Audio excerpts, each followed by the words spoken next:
Blog Talk Radio.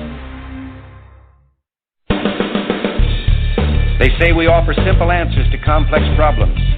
Well, perhaps there is a simple answer. Not an easy answer, but simple. It's common ground. It's common ground. It's common ground. It's common ground. We have serious problems to solve, and we need serious people to solve them.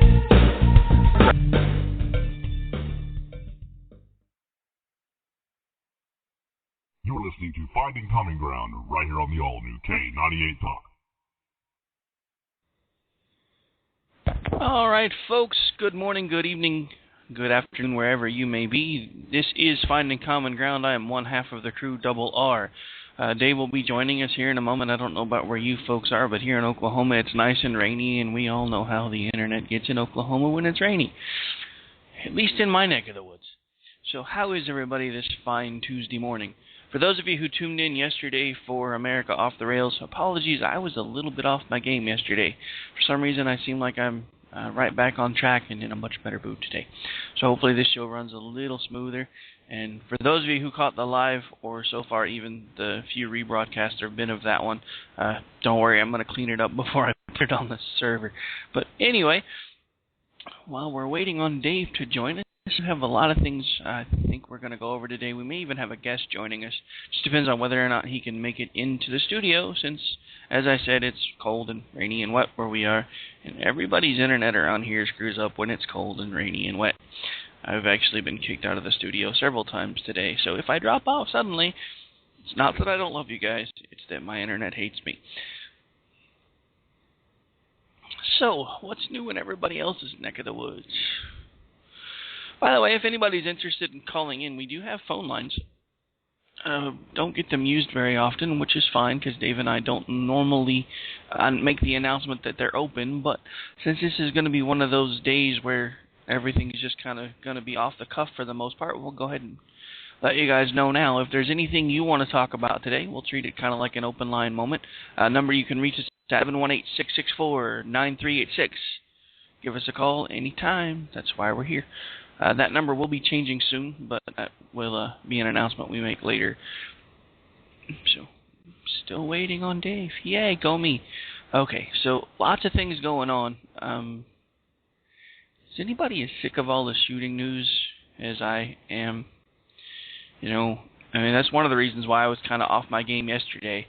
For those of you who don't know, I work in the airline industry. Well, we were slammed for the last several days because of the whole LAX thing.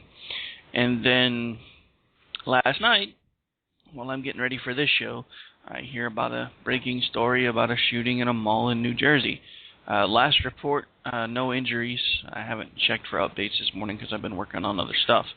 But thoughts and prayers out to any and all involved in the last couple of incidents that we have had. So, it's just, like I've said it before, and I'll say it again, people wonder why I have It's the End of the World as We Know It playing on an endless loop in my head lately. In between the fact that I live in Oklahoma, where up until recently we didn't know what an earthquake was until we heard about it on the news in somewhere like California, to now the fact that it seems like every other day there's a shooting on the news. And hey, Dave's here. Morning, Dave. Top of the morning. How's everyone doing? Yeah, I'm sitting here trying to wake up. How are you? The same. This morning I've had to run around to do a bunch of extra stuff, so hence me taking a while getting logged in here. I just figured you were living up to that generational stereotype again now that we're treating this like a job. Just saying. No. I've actually been trying lately. I know, which is why I'm okay with giving you a hard time about it. Otherwise, I'd be more cranky. Good deal. Well, yeah. So what's going on in the news? What are we talking about today? Well, talking about the fact that getting really tired of turning on the news every other 5 minutes and hearing about some other random shooting. Yeah, it happened last night. Yeah, in New Jersey, apparently, in a mall. Yep. This guy took himself out, and yeah, that's So yeah, I awesome. kind of talked about this a little bit on yesterday's show because I was kind of out of it yesterday because it's been crazy at the day job thanks to the LAX incident. So I just kind of let it all hang out yesterday, and I'm just going to do it again. If you're one of these crazy idiots who suddenly thinks your greatest way to get 15 minutes of fame is to walk in somewhere and start shooting up the joint, do the world a favor and take yourself out first, okay? That works for me. Jackass. So what has it been like for you at your work? So for those of you who don't know, Robert works in the airline industry, talking to nice airline customers over the telephone, and I'm sure it's been redonkulous. Oh yeah, I mean, you got to realize LAX is one of the most busy airports in the country, and all of a sudden we had thousands and thousands of displaced passengers who couldn't depart or arrive from LA. Planes were diverted to other locations, luggage was moved to other locations, and as you know, I am at the mid-level supervisor level for said airline industry, so I take lots and lots of angry back calls. Needless to say, there were lots of those. Lots and lots of those. I mean, okay, here's one thing that cracks me up. So these people, I mean, yeah, obviously it's frustrating. Obviously it sucks you get diverted. Calling the airline and screaming at them in a case like this it does no good because the airline had nothing, zero zilch to do with it. Now, granted, if the airline loses your luggage, okay, still don't yell at the poor staff that picks up. Yeah, they just come on. Like to yell in I mean, general. some idiot shows. Yeah, some fool shows up and one of the big airports in the country to shut down for a number of hours, and the best thing you can think to do is call her SAP, now feeling your pain, and scream at him or her. Yeah, that's awesome, guys. So I need you guys to work on that. Yeah, but I mean, that's basically been my life for the last several days. It's finally started to get back to normal, and then of course now there was a shooting in New Jersey yesterday. I'm just like, you know what? And people wonder, you know, I mean, in between the fact that we live in a state where we never knew what an earthquake was until we watched it on TV, and now it seems like we have small ones every other day, and apparently, thanks to all this new earthquake activity, they've discovered a new fault line they didn't know existed, which means at some point we're probably due for a pretty big one. So when the world just kind of opens up and swallows me and everybody wonders where I went, it was the earthquake that got me. Just throwing that out there. It was either the earthquake or a drone strike. So, you know, and when that happens, I'm sure Pat Robertson is just going to say, well, Oklahoma didn't pray hard enough. You know what? I've said it before and I'll say it again. Pat Robertson can suck my you-know-what. That guy is a douche. I'm sorry. I don't care how big of a Christian you claim to be. If you can bust out on national TV with, oh, well, you know, if Oklahoma would have prayed harder, they wouldn't have been hit with them there tornadoes. Speaking of doing the world a favor, I'm sure you probably own a gun somewhere. Why don't you go chew on it for a few minutes? Damn. Okay. Now, wow. See, I don't like Pat Robertson at all. I think he's a scumbag, but I don't wish him to shoot his own mouth off or, you know, put a bullet in his brain. Damn, dude. That's harsh. I mean, I wouldn't even say that about Dick Cheney, and I loathe that guy. I mean, if the devil is on earth, or if anyone is possessed by a demon, it's Dick Cheney. But I don't want him to, you know, go kill himself, for Pete's sake. He has a family. Damn. Now these people who are going to go out and do mass murders, but yeah, I'm okay with do us all a favor and just take yourself out now. You're doing a couple things. One, you're not killing other people, and two, you're taking yourself out of the gene pool. This is win-win. So I'm okay with that. And unfortunately, Pat Robertson's already on, and that insanity will continue to grow throughout humanity. So there's nothing we can do about that. Now, if he would maybe shut down his TV network, then a whole bunch of people would be without jobs. Damn it. Okay, See, I'm you can telling just do you, whatever. my I don't solution's care. the best one. No. I think the best solution is I just ignore him. I think that's the way to go, because I like my idea better, but that's I understand, and I apologize. But no need to apologize. I'm just feisty today because I was kind of out yesterday. That's my kind of sarcastic apology. That's the apologize I give to people, and they're like, "Oh my God, shut up!" I used to get to do that to supervisors all the time. Like there was this when I worked at the airline, there's this one supervisor who would get on me because I never sat ergonomically.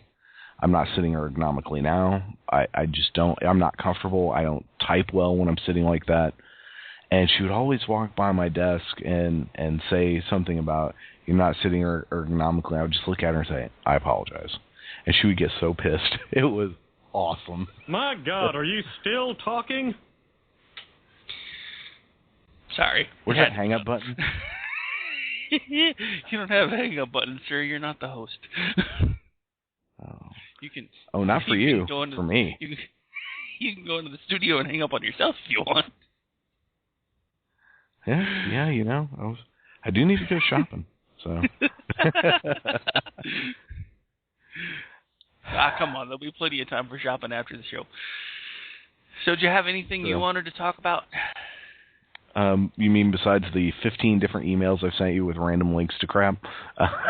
Yes, I understand there's a lot of material. That's why I was letting you take the driver's seat, sir. Actually, I haven't even pulled that up, but apparently there's a news alert just came out this is from the Washington Post, headline, Gay Rights Bill Clears Hurdle in Senate. The Senate cleared a critical hurdle Monday on legislation banning discrimination against gays in the workplace, demonstrating the latest shift in a dramatic transformation of political views toward homosexual rights over the last decade. 7 Republicans joined 54 Democrats Monday evening in a vote to formally begin consideration of the bill, virtually guaranteeing passage later this week on legislation that would prohibit discrimination in the workplace against gays. I've kind of figured some of that stuff would already be in the anti-discrimination laws that were out there, but go Senate. The homos don't really need any more discrimination. They get enough as it is. Like with me calling them homos. That's great. I'm going to say this from the guy who just said homo. People get their panties in a wad when I say that, certain lib labs, but you know what? I'm so pro-gay, I'm damn near gay myself. Okay. In fact, I'm an honorary gay. I was given this award by some friends who are homosexuals, and I came very close to actually earning them a toaster, but since I didn't go full-blown all the way, they were sans toaster. But, I am an honorary gay, so suck it. An honorary gay. I don't even want to know how you earned that title.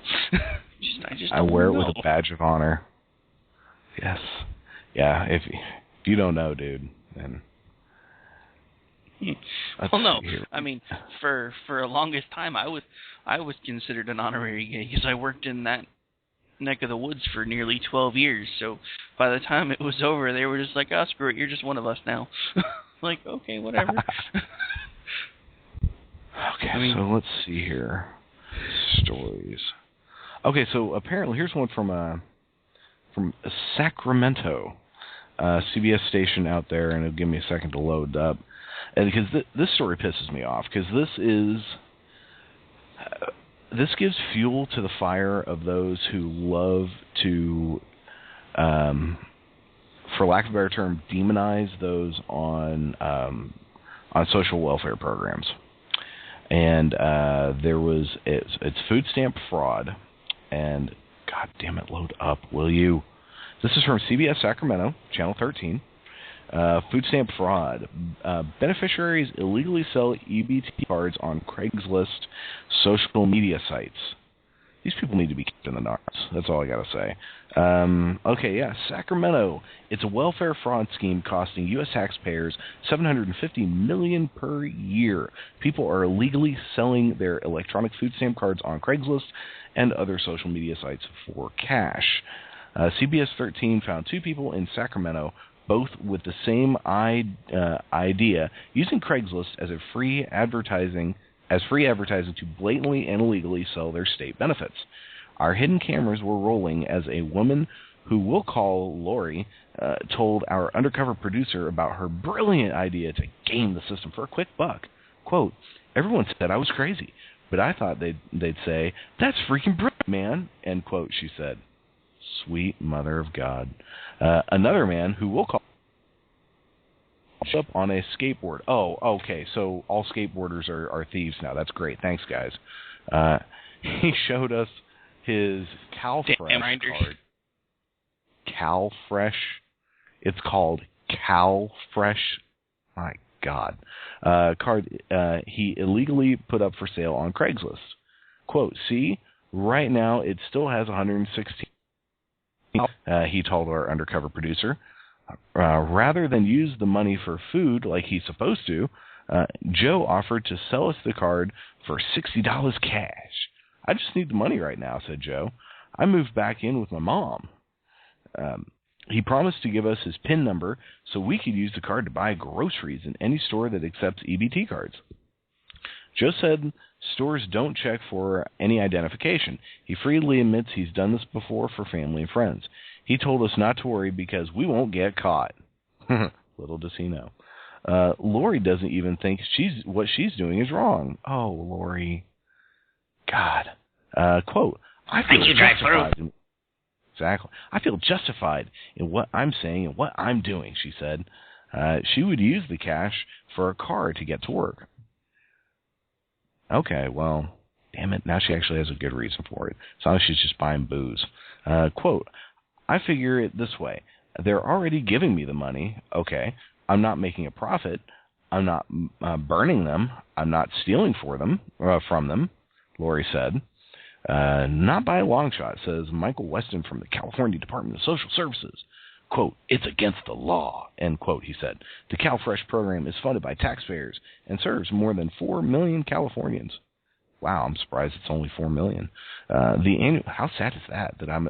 I figured as bad as the economy is, there are more people on food stamps in Cali. The annual cost of food stamp fraud nationwide is $750 million. People attempting to buy or sell food stamps are breaking the law. Breaking the law. Breaking the law. Sorry, I had a Judas Priest moment there. I still like Judas Priest. I was just wishing I had the Beavis and Butthead clip. But this really sucks.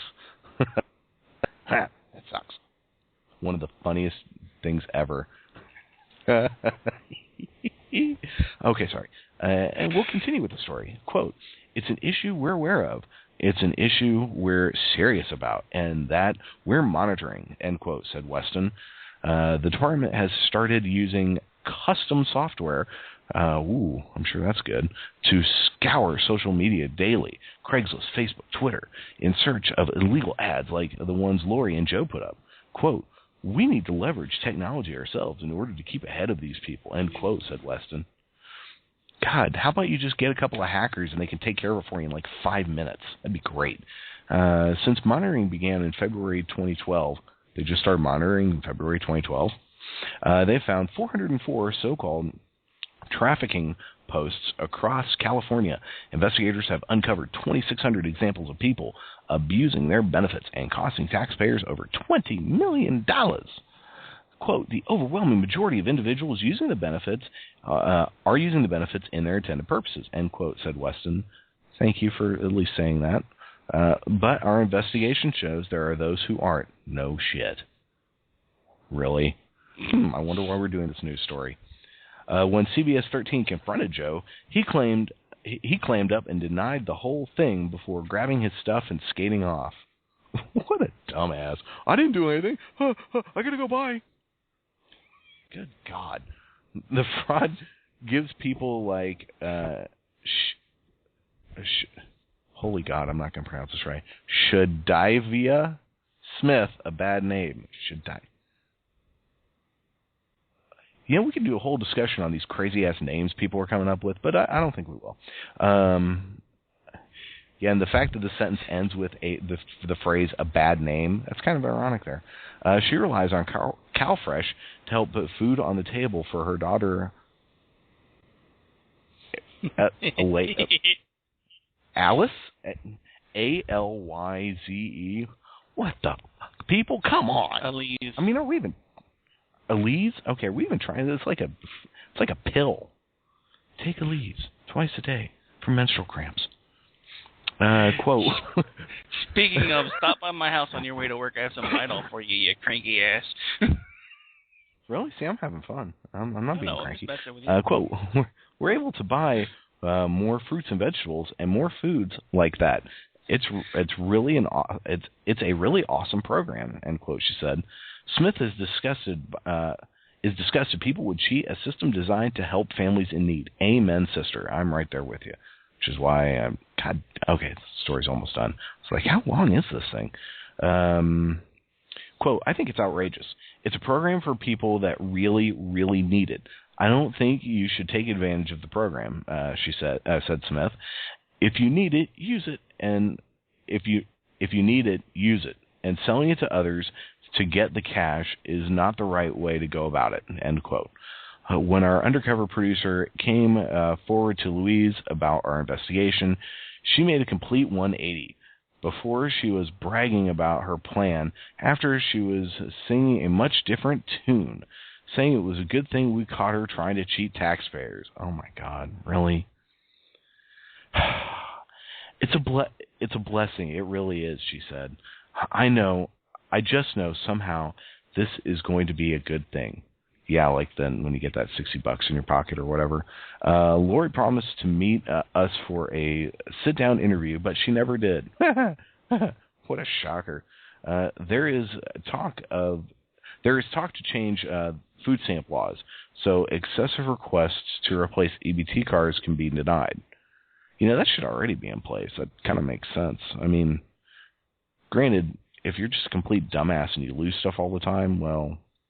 Anyway, final paragraph. The Department of Agriculture says that they should help states crack down against fraud while still helping those who might often lose their cards, like the elderly and homeless. Yeah, because automatically the elderly and homeless are stupid. No, I'm just kidding. So what do you think about that? No, honestly, that was long. I kind of lost things I wanted to say. Oh, I'm sorry. No, it's all right. No, it's not your fault. I love how they try to make those things as laudable when they could have had like 4 or 5 sentences to summarize the whole thing for the most part. It seems like it's gotten that way everywhere. But I don't know. I mean, I think it was interesting that the one person who was like, well, I'm not really trying to cheat the system. I'm using the money that I'm selling my food stamps for to buy a car. I'm sorry, but that's still pretty much cheating the system. It may be a validation in your mind, but you're still doing something that's illegal. I don't know. Yeah.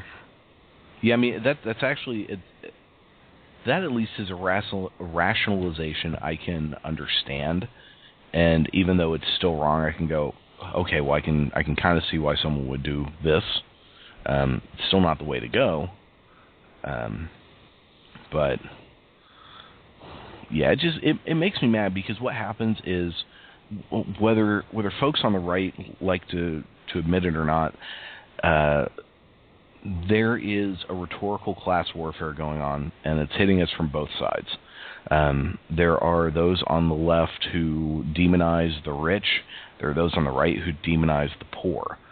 And stories like this, unfortunately, give fuel to the fire of the idiots on the right who love to demonize the poor. And there's very legitimate reasons for wanting to curb spending, for wanting to take programs like this and fix them and make it so people don't do this. And there's very legitimate reasons for criticizing these jackasses who go through and screw people over like this, because every time people like this do this type of stuff, it's just going to make it harder for those who really need the help, like my dumbass, from getting it. So that's it's freaking great. Oh, hey, found I'll have to post this on our Facebook page, but saw this on Drudge yesterday. So there's this guy out in Minnesota. He's creating these T-shirts, making fun of the NSA, and it's got an NSA logo, and it says, "The NSA, the only part of the government that actually listens." That is awesome. Yeah, I saw that. After some of the stuff that's come out lately, I've actually considered putting the America Off the Rails logo on the front of a shirt and the big "I told you so" in big, bold black letters on the back. Just because of everything that's coming out about Obamacare. Yeah, I can see that. Oh, wow. Hey, so there's a... Oh, go us. I remember Steve, you had put a bunch of reports, sent links that we've done, stories we've done over to CNN, correct? Well, it looks like one of them, at least, has gotten posted on CNN.com. If you go to ireport.cnn.com just do a search for R.J. Harris on the Outer Limits, and Steve's interview with Mr. Harris is on the big CNN with a nice big Common Ground Media Group logo on there. That is awesome. Yeah, Go I us. submitted that after I edited it. We used to be real reporters now. Hey, we're trying.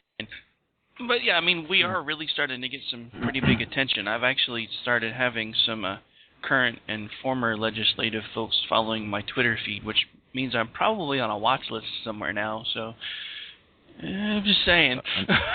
I need you to get them as guests, sir.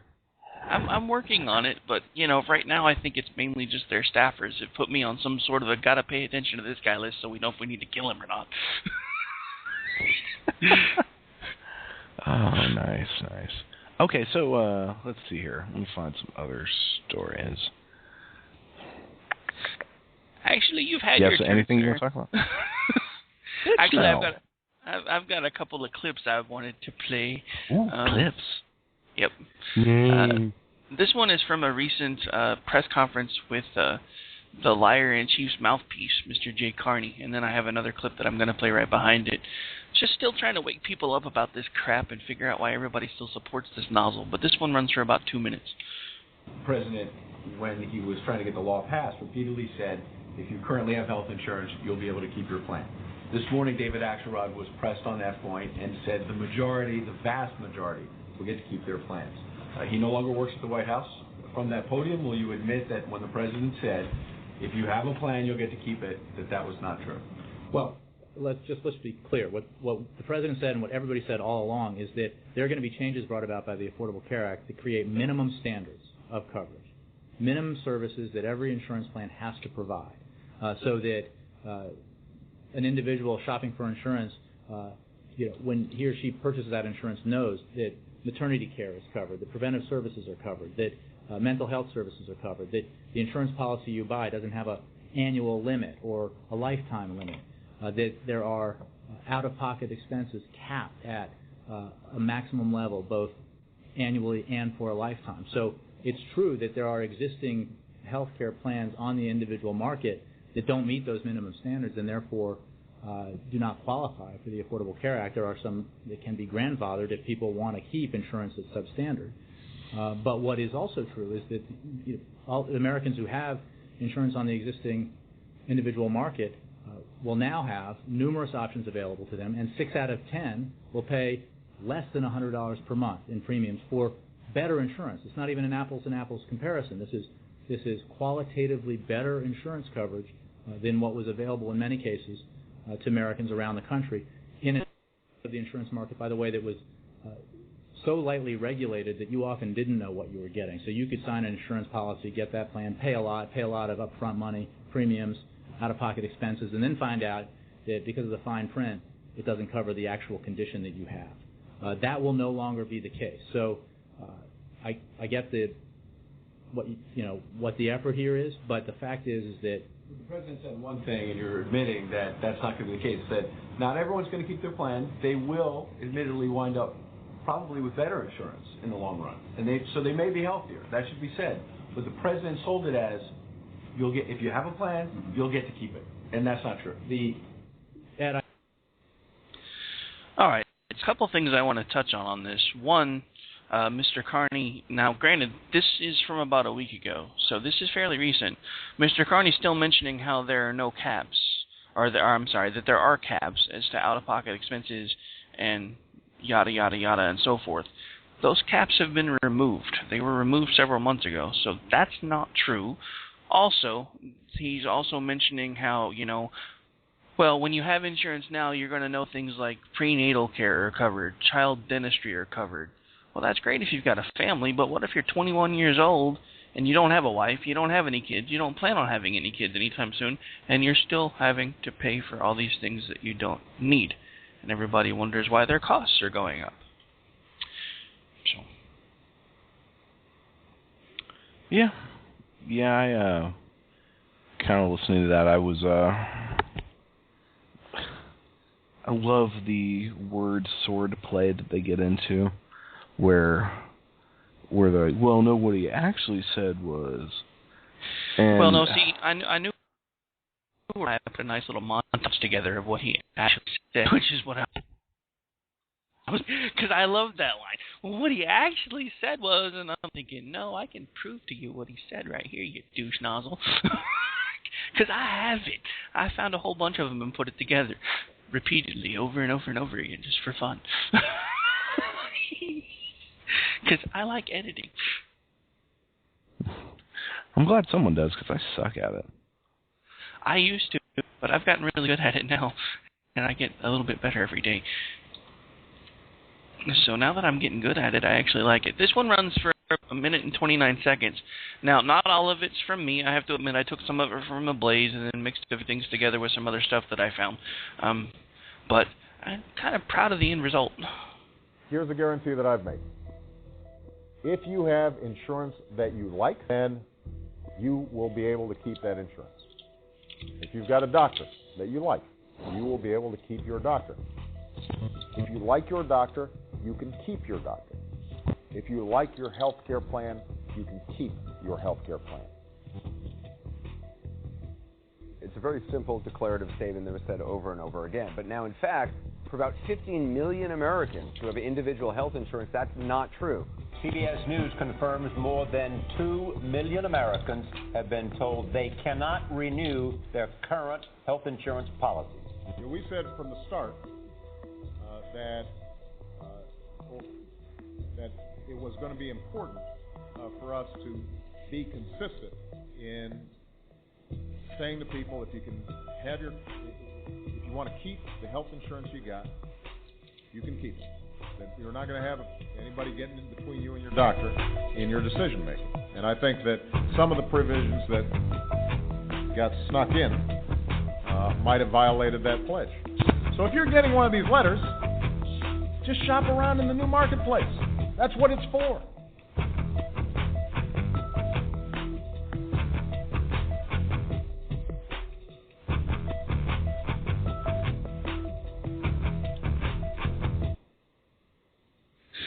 So yeah, we went from I thought it was a pretty cool loop, but anyway, that we went from if you like your plan, you can keep your plan, and if you like your doctor, you can keep your doctor, to, well, a lot of your insurance is substandard, so yeah, if you're getting one of these letters, just shop around on the exchange, and maybe you'll find something better.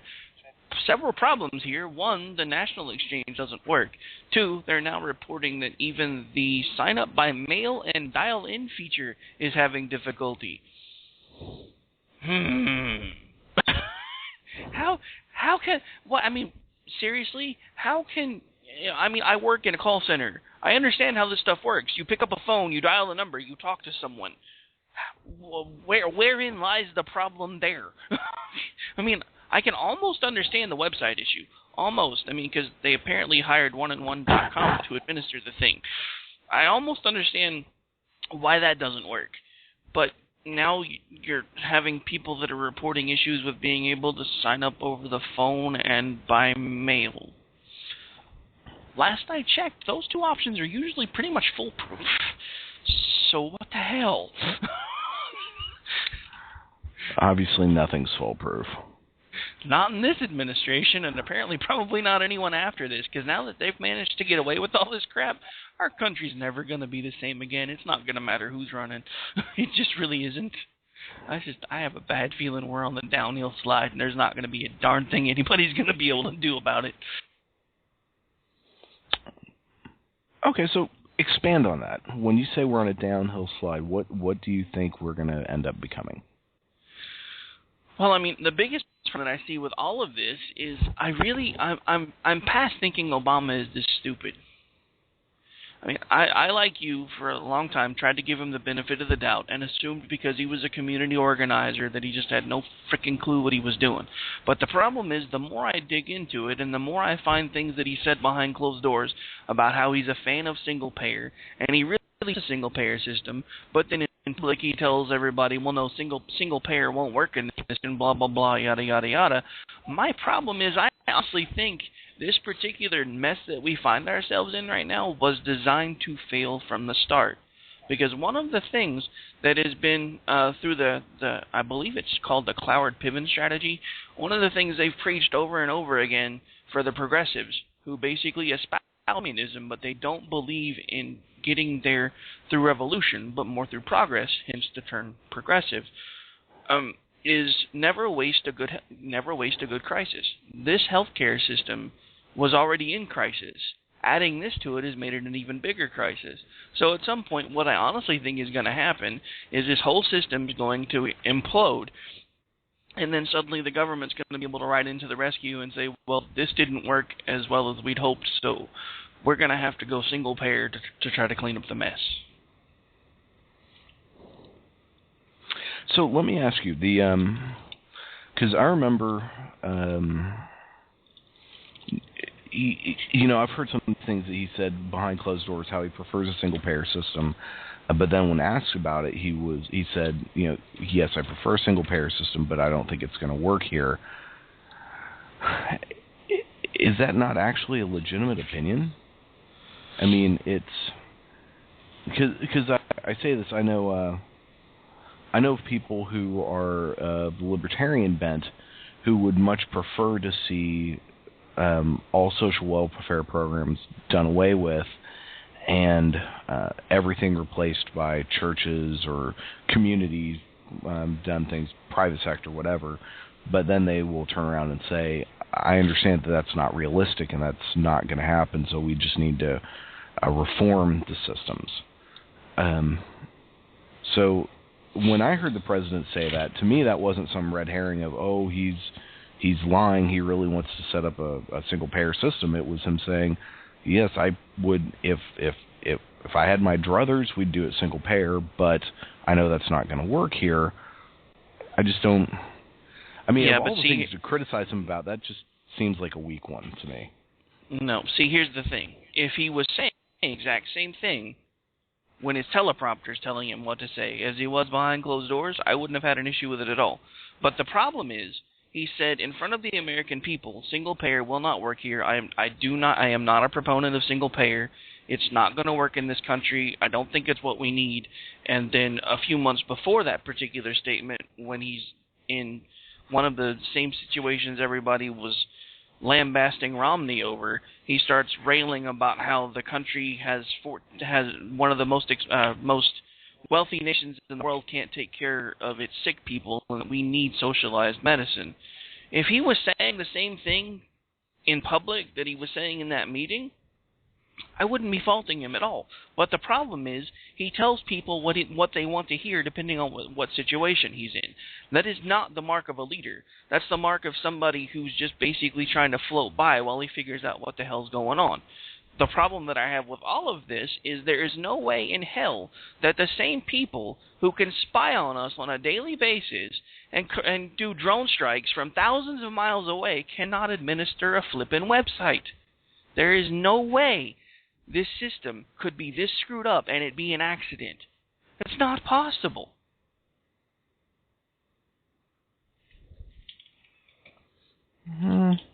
Maybe. Since I have not heard the exact quotes of what he said behind the closed doors, and since I do like to parse words from time to time, based on the original quote that you mentioned, he really didn't blatantly, and I mean, again, I don't have all the information here, but based on what you're saying, and I'm parsing words, but it still sounds like on the one hand he's saying, I'd prefer this. On the other hand, he's saying, but the reality is it wouldn't work.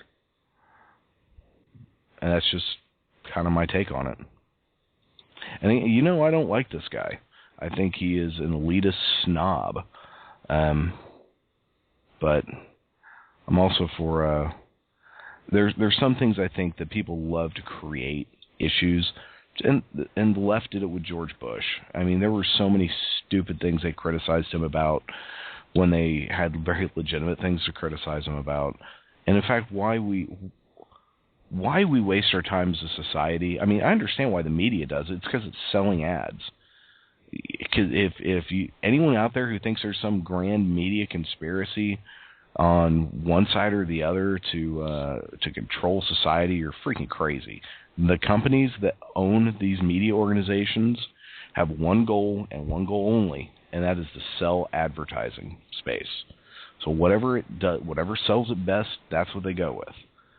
So yeah, I mean people pick up these stories, the media picks up these stories because it sells. It sells books, it sells advertising, it gets ratings for douchebags like Rush Limbaugh and Michael Moore or Bill Maher or whatever, because a bunch of polemics who love nothing more than, apparently love nothing more, I can't get in their heads, but dividing society just like our Dingleberry in chief does. Yeah, I'll bring people together. My ass, you will. My whole frustration with him is his whole 2008 campaign was completely about was a hopeful campaign, about bringing people together. And yeah, from the get-go, that stupid son of a hasn't done any of it. Had he been the president he campaigned he was going to be, had he been the president he said he was going to be in his inaugural address, which I just mispronounced, back in 2009, then we would be fine. But no, he's not. Well, while I've been talking, I actually found the clip that I think is the one that compares the two, but I'm on the fly because I couldn't listen to it. So hopefully this is the right clip. I'm just waiting on the studio to finish processing it because I thought he had it in here, but I think that's one of the ones that I used. So this will either be the right one or it won't, but we're fixing to find out. One moment, please.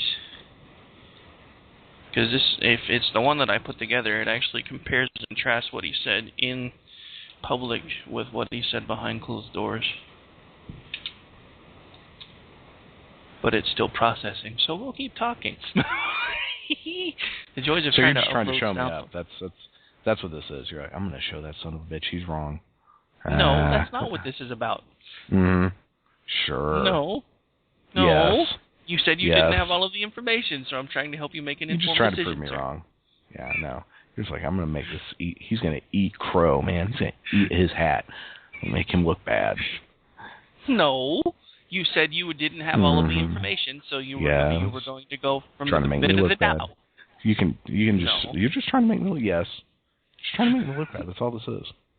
That's all you've ever wanted, man. You just want to make me look bad. Not bad. Well, come on. One hand, you something. Sorry. It's like make look bad. Let's be honest here.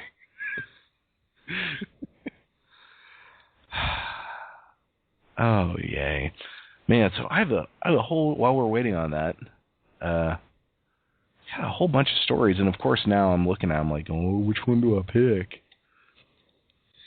Yeah, I knew that was going to happen because you sent me like 15 emails with info overload, and I'm like, the show today going to be like, I don't even know which one of these to pick. Well, I figured because I've actually been, trying to prepare, And when I've been at work and it's been slow, I'm surfing the web, looking at different news sites and finding things. Oh, that would be kind of neat to talk about at some point. And so, well, no, see, and I have no issue with you throwing tons of stories at us at once, because you remember in a couple of weeks we're supposed to be starting to try to do this stuff 5 days a week, like the crazy people that we are. So the more stories that we have to feed off of, the better off we're going to be. I'm sorry. It sounded like you were trying to say something, but you were muffled. Yeah, I have no idea. But I did find this really cool story. 10 hilarious Southern... I'll guess which website this comes from. Don't look at your email. I can't hear a word you're saying, so I have no idea which website it comes from. I didn't even hear the title. Oh. Can you hear me now? Yeah, you're a little... it's because of weather. You know how our internet gets when it rains, and it's raining at my house, so I think it's on my side. I don't know if it's raining at your house. It's raining. It is drizzling at least, and, we can always blame my crappy computer. But this is from the Huffington Post. 10 hilarious Southern expressions. Oh yeah, because those northeastern snobs, they love us them to the south.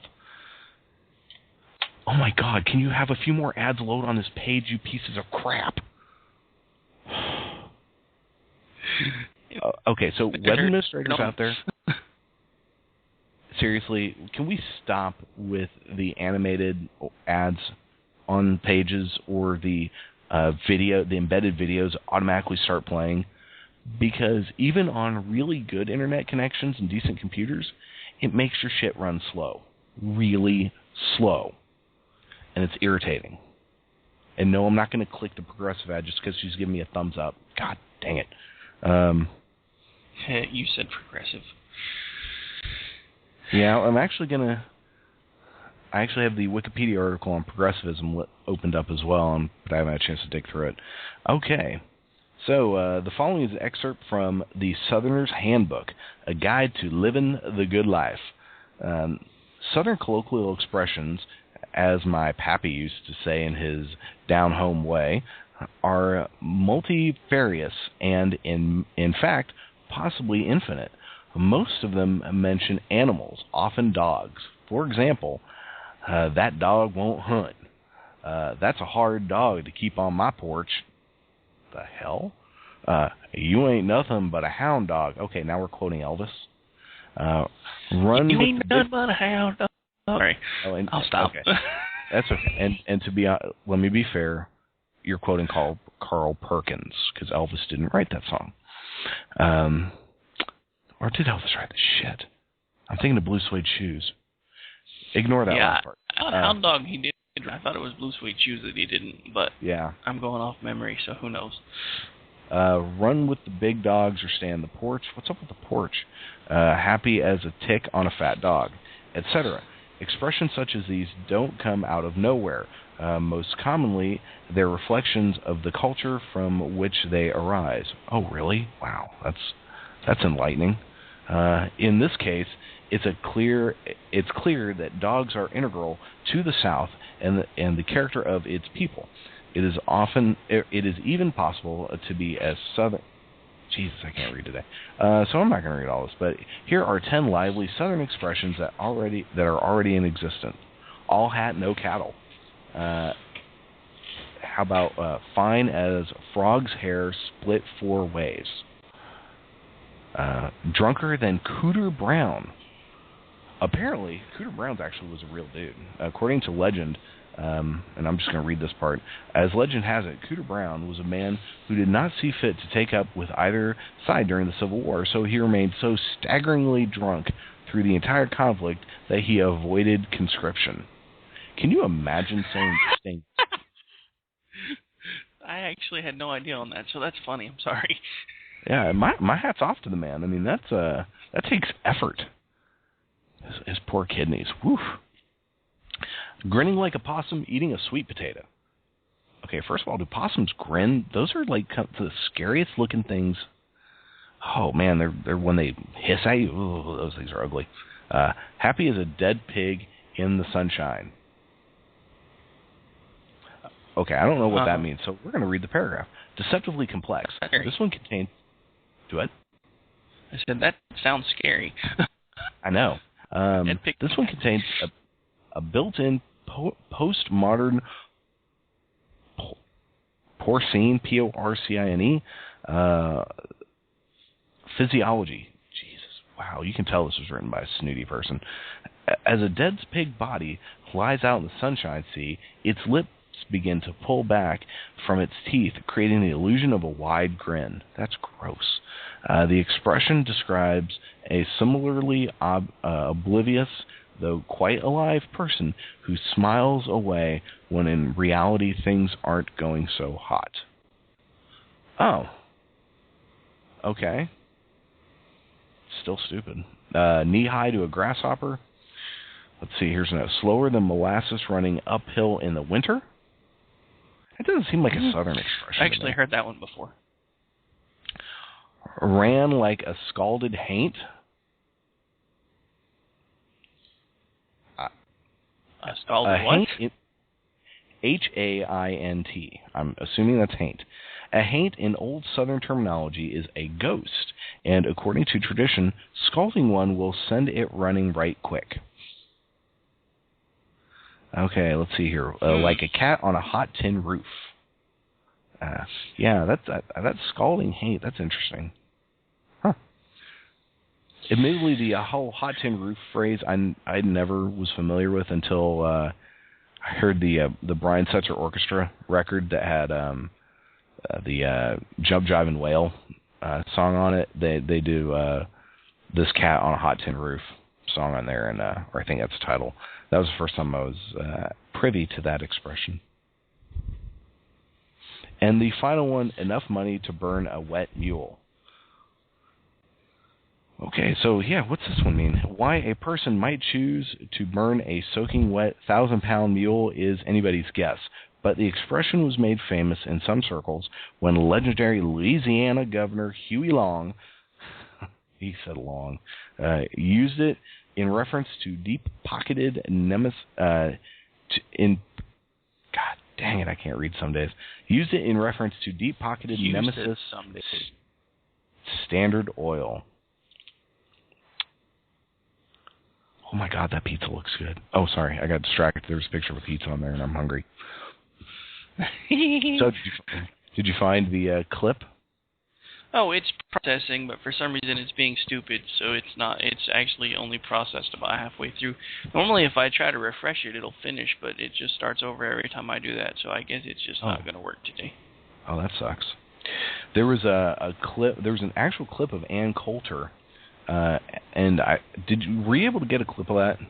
Ann Coulter saying that the birther movement was stupid? No, actually, I didn't get a chance to get that one yet. Because she finally said something I agree with. We can talk about it Friday. Okay, that'll work. So what stories do you have? Because I'm just clicking on random crap now.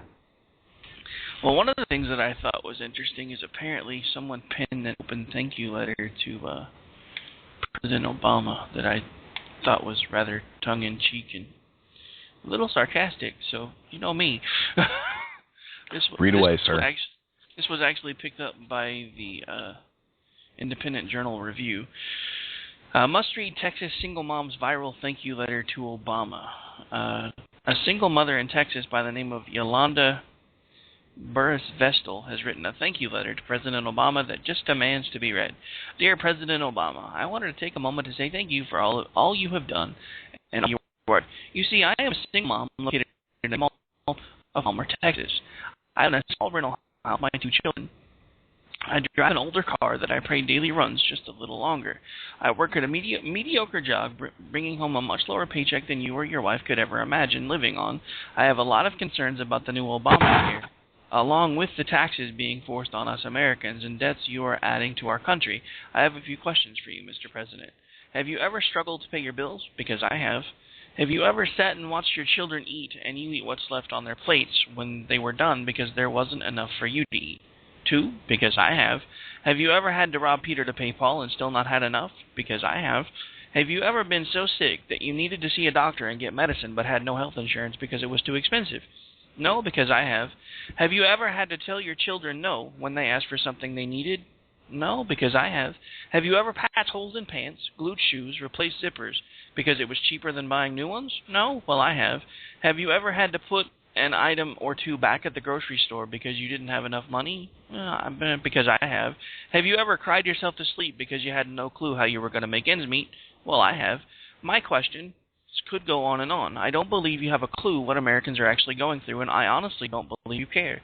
Not everyone lives extravagantly. While your family takes expensive trips that cost most of it making 2 to 4 years, there are so many of us that suffer, yet you are doing all you can to add to the suffering.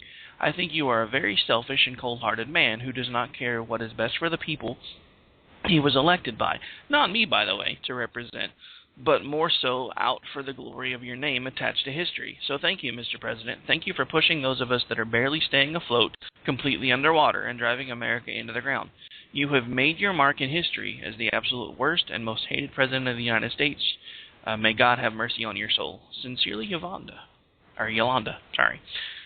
So, I only read this because at the same time while this story was coming out, Jimmy Carter has actually come out and said that Obama is probably the most incompetent, worst president ever. Coming from Jimmy Carter, that's a slap in the face. I don't care who you are. Wow. I didn't... Wow. Well, one thing you can be sure when with Jimmy is he speaks the truth. As that man is pretty much not a liar. Wow, that is bad. Now the only thing I would call into question with her letter, because otherwise I think it's great. Well, two things. One, my understanding is Obama did grow up pretty damn poor. So maybe not as poor as she is, but he grew up, his mom had nothing. So my understanding is he does kind of know or has some experience with being poor. Well, that depends on which version of his history you believe, because there are some stories that apparently he lived with his mother who was rather poor. There's another story that apparently he spent most of his life living with his grandmother who was not so poor. So, again, the dude lies so much, I don't know, nor honestly do I really care. I just know for a fact that he's worthless. I mean, let's just be honest. The dude, he either has absolutely no idea what he's doing, or he is just a complete nozzle. And I'm leaning more towards complete nozzle at this point, because like I said, so many things are broken so badly that it can't be by accident. I'm sorry. Not with the things that our country can manage to pull off when it wants to. There's no way this could all be coincidence and anecdotal and not on somewhere behind closed doors, because things are just way too broken now, and they seem to be getting more and more intentionally broken. The thing that concerns me is I honestly am getting to the point where I think they would be just about as broken no matter who it was that was the figurehead, because I honestly think at this point there are plenty of people in both parties that want America to be less financially stable, and they want a more pliable American people, because they want, for lack of a better term, they want a one-world government. And as long as we are stable and strong enough to say hell no, then that's never going to happen. So for the longest time, they tried to build everybody else around us up. That didn't work. And now someone's decided it's much easier to tear things down than it is to build them up, which is, I think, one of the reasons why we're in such the mess that we're in now, worldwide. But we shall see. I'm going to take my tinfoil hat off now and shut up. It's probably a good time to take a break. So we're hitting the top of the hour, and top of the hour here in Radio Land is break time. So why don't we take a pause for the cause, or in our case, not really a cause, because do we have any actual paying commercials yet?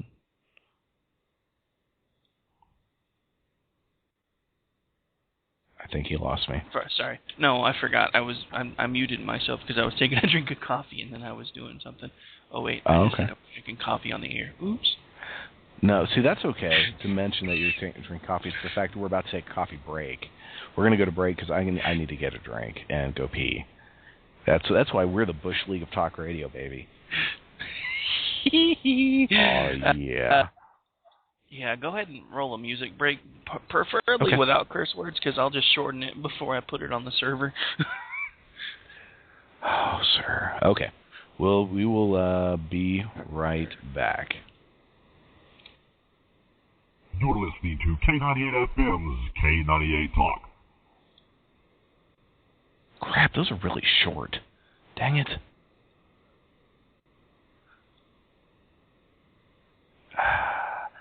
So, yeah, we're about to go to break in a second. Here we go. We'll be right back.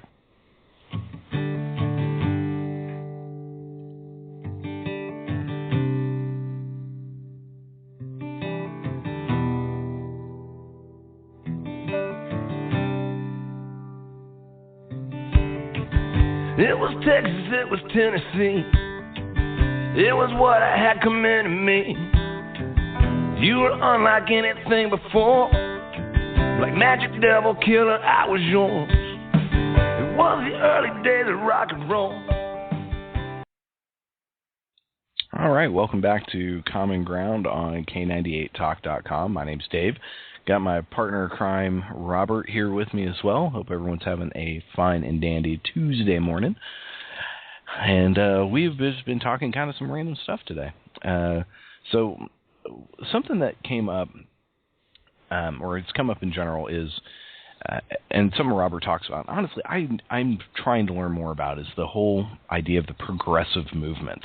And Robert's mentioned a number of times that the progressive movement is basically communism without the revolution. And so what do you know exactly about progressivism? Because I'm looking, I don't know as much as I probably should. Okay, well, Robert will be right back. So, in the meantime... No, sorry, I'm still here. Hang on. I just sat back down. Hang on. I just hadn't hit the button yet. Calm down, sir. No, most of what I know about progressivism I've kind of put together through bits and pieces. Most of what I've been able to find out are by doing research on folks like Cloward and Piven, who were pretty big in the progressive movement, and also just kind of perusing a few articles here and there. Now, the biggest thing that I've been able to find about the progressive movement is that apparently they espouse almost everything to do with communism. The biggest difference is they think that they can get people there through slow progress rather than revolution, because they bought into all of the ideals of communism and they thought they were great and wonderful. What they didn't buy into is the fact that communism, for the most part, is typically brought about by some sort of a violent revolution. So what they've done instead is basically just came up with a doctrine that gets folks where they think they need to be through slow steps, otherwise known as progress. So, I mean, I can read you some stuff if you want. I just don't know how interested the rest of the listeners are going to be. Well, you know, if anyone has any ideas on progressivism or anything, you can give us a call, join the show, 718-664-9386. That phone number is going to change at some point in the near future, but for now, for today, which today happens to be November 5th, 2013, on a Tuesday, and it's 9:06 a.m. Central Standard Time. Thankfully, it's Central Standard Time. Damn daylight savings, I hate you. And you can also call us on Skype. So just hit the little Skype button when you're listening to the show if you want to join in. But yeah, so here, grab something that describes progressivism if you have something handy and kind of a... Well, hang on. Read it. Here, this will work. Contemporary progressivism emerged as a part of a response to the vast social changes brought by industrialization in the Western world in the late 19th century, particularly out of the view that progress was being stifled by vast economic inequality between the rich and the poor.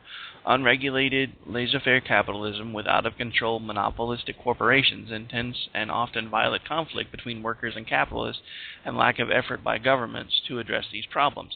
Progressivism has influenced various political movements. Modern liberalism was influenced by liberal philosopher John Stuart Mill's conception of people being progressive beings. British Prime Minister Benjamin Disraeli developed progressive conservatism under One Nation Toryism, a progressive political movement, emerged in the United States in the late 19th century and early 20th centuries in what was known as the Progressive Era. With support amongst conservatives and liberals, American President Theodore Roosevelt of the U.S. Republican Party and later the U.S. Progressive Party declared he always believed that wise progressivism and wise conservatism go hand in hand. American President Woodrow Wilson was also a member of the American Progressive Movement within the Democratic Party. Progressive stances have evolved over time. In the late 19th century, there were progressives who accepted scientific racism on the grounds of it having a scientific basis. However, this was later discarded as a result of racism being demonstrated to not have a scientific basis.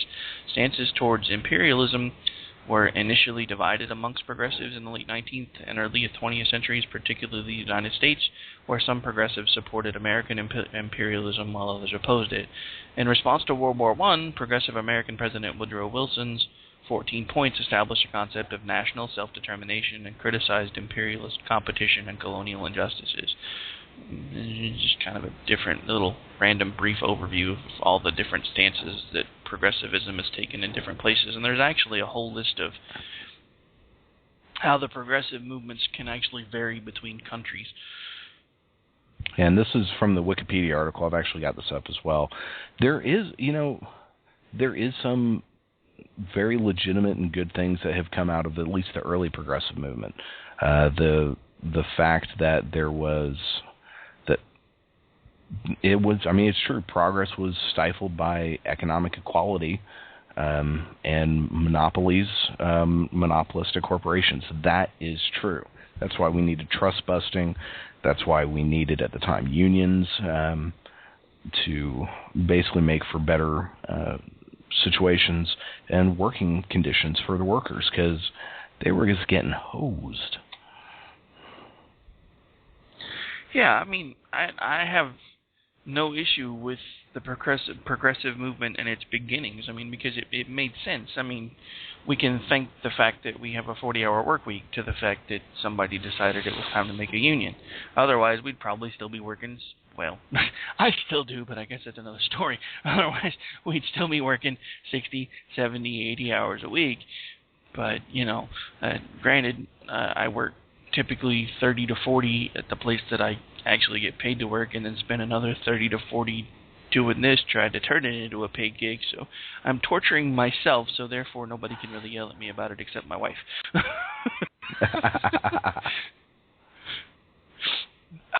But yeah, I mean, I think by Friday I will, since this has kind of come up, I will do some more research by Friday, find some more articles that kind of link back to the whole Clower pivot strategy and all that fun stuff, so we can actually come back to it Friday with a little more ammunition. Because for some reason, and I think it's because of the rain, anytime I try to pull anything up to try to read through anything, the studio tries to crash on me. Good times. Yay. But on a side note, the clip that I was looking for did finally say it's loaded, so I guess we can find out if it's the right one now or not. Because I'm honestly not sure. I have so many different clips with Obama. I need to go through and clean out some of my extras. I want to make a distinction between a universal plan versus a single-payer plan, because those are two different things. A single-payer plan would be a plan like Medicare for All, or the kind of plan that they have in Canada, where basically government is the only person, is the only entity that pays for all health care. Everybody has a government paid for plan. Even though, depending on which country, the doctors are still private or the hospitals might still be private. In some countries, the doctors work for the government and the hospitals are owned by the government. But the point is that government pays for everything, like Medicare for All. That is a single-payer plan. I have not said that I was a single-payer supporter because, frankly, we historically have had an employer-based system in this country with private insurers, and for us to transition to a system like that, I believe, would be too disruptive. How do we get the federal government to take care of its business? I happen to be a proponent of a single-payer universal health care plan. No reason why the United States of America, the wealthiest country in the history of the world, spending 14% 14% of its gross national product on health care cannot provide basic health insurance to everybody. I have not said that I was a single-payer supporter. I happen to be a proponent of a single-payer universal health care plan.